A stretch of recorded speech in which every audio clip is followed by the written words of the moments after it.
আজ তৈরি করব মুরগির রোস্ট। প্রথমে মুরগিগুলো ভালো করে ধুয়ে লবণ ও মরিচের গুঁড়া মাখিয়ে রেখে দিব। তারপর মশলাটা তৈরি করে নিব।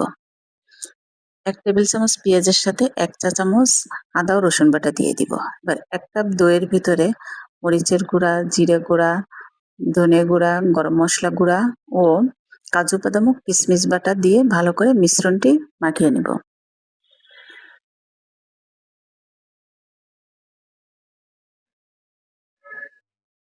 মাংসগুলো ভেজে নিব। এক এক করে রোস্টের মাংসটা ফ্রাই প্যানে দিয়ে দিব।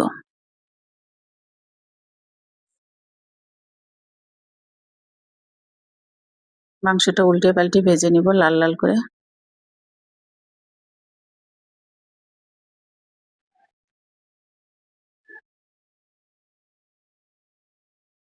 মাংসটা ভাজা হয়ে গেছে, নামিয়ে নিব।